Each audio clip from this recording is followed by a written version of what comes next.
Students, today I am explaining the sample paper 2020-21 standard level question number 9. Okay, two questions are there. You can write any one answer. Okay, or option is there. So only one answer is needed here.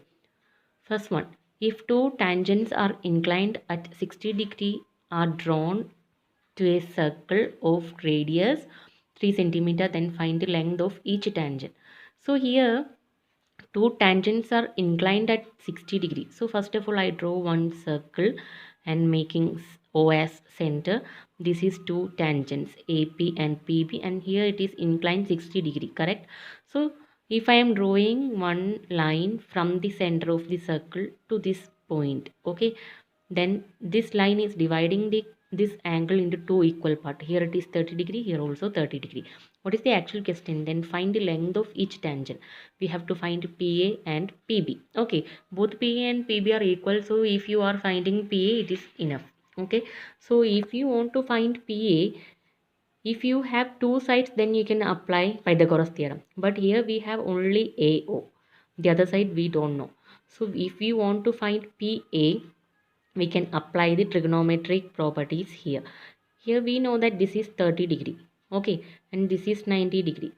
So I am applying the equation tan 30. What is tan 30?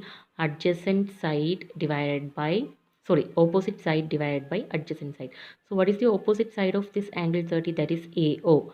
So opposite side AO divided by adjacent side is PA. This PO is hypotenuse. So adjacent side we can take it as PA. So AO divided by PA is equal to tan 30. Value of tan 30 is 1 by root 3. Okay, so AO which is given here 3 centimeters. So 3 divided by PA we have to calculate. So 1 by root 3 is equal to 3 divided by PA. From here we will get PA is equal to this 3 into root 3. 3 root 3 centimeter is the answer. Now you got the tangent length, that is 3 root 3 centimeter. Okay, next second part. PQ is a tangent to a circle with a center O. So first I draw one circle, center O, PQ is the tangent. Okay, at point P. So this is the point P.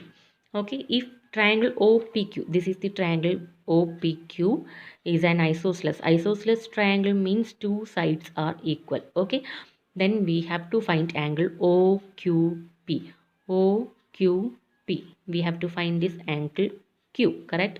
So if it is a tangent and this is radius, here it is making 90 degree. That is one theorem you learn in the chapter, right? So here it is 90 degree, then I am going to apply the so angle sum property of triangle.